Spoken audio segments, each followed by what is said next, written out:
العظيم محمد شغال معانا في المسلسل. عامل ازاي؟ عامل زي بيومي كده ولا في دمه خفيف جدا. اخف من بيومي؟ ما هو يعني اي حد هيبقى دمه خفيف من بيومي. لا قلت لك امشي. لا معلش لا معلش والله دمه خفيف جدا وبتاع شغل جدا. وعايز اقول لك ان احنا اول 3 ايام اشتغلنا بيومي انا ومحمد. انا لقيت محمد ابني جاي بيقول لي فهمي بيتعامل معايا وحش انا. فانا عارف فهمي اساسا ما بيتعاملش مع حد وحش، فما بالك لو عارف انه ابني مش هيتعامل معاه وحش. فاكيد محمد يعني ما فقلت له يا ابني يمكن فاهم غلط ولا حاجه. قال لي لا انا مش عبيط، بتعامل معايا وحش كده يعني.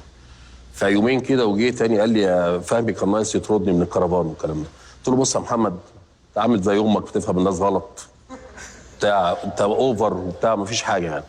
فقعدت افكر في الموضوع شويه. ففي يوم كان عندي مسرح ومخلص متاخر قوي، كان عندنا اجتماع بعد المسرح، خلصت قرب الفجر وهو كان عنده تصوير 6 الصبح. قلت اروح معاه، فرحت مع اللوكيشن، فقاعد مع الجندي والكلام ده. وبعدين لقيت المساعدين بتاع فهمي بيقولوا لي الاستاذ فهمي عايزنا في الكرفان.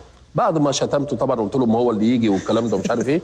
قلت اروح، وانا طالع كرفان لقيت محمد نازل ووشه مدخن جدا ووشه احمر كده وبينفخ. فما رضيتش اساله، قلت ده الموضوع اوفر فعلا، ده واضح انه.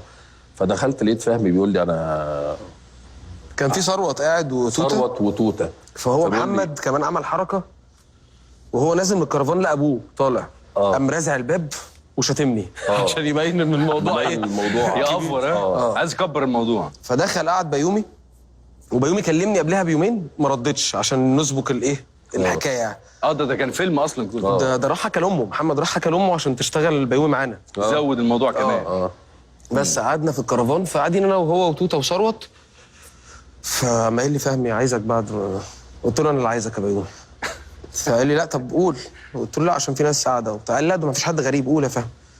قلت له محمد بياخد نمر بنات في اللوكيشن، وده زي اخويا الصغير، والمنظر بقى وحش قوي يا بيومي. انا لقيت بيومي وش جاب متلوب عمل كده بالظبط، قام راجع بدماغه في الكرسي كده. انا كنت حاسس يا ابني. اول ما راح مقفر هو كمان. انا مت. نزلوا كلهم وفضلت قاعد في الكرفان بتاع فهمي.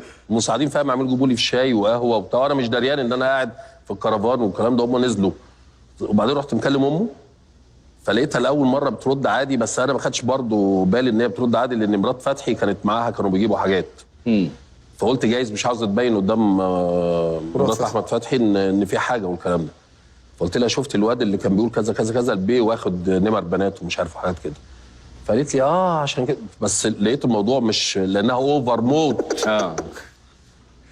فنزلت بقى وانا متوتر جدا، وقلت اخد العربيه وامشي. وعارف انت بقى عيط بقى ومزيكا. ماشي زي عبد الحليم حافظ كده ده الجندي قال لي بقى حرام عليك هيموت فيها وبتاع. قلت له خلاص. لقيت الاثنين جايين منججين بقى، حاطين ايديهم على كتاف بعض كده وبيضحكوا وبتاع. فقلت له ايه الهزار ده؟ فقالوا لي انت صدقت اللي احنا قلناه؟ قلت له طب امك دلوقتي؟ قال لي امي معانا.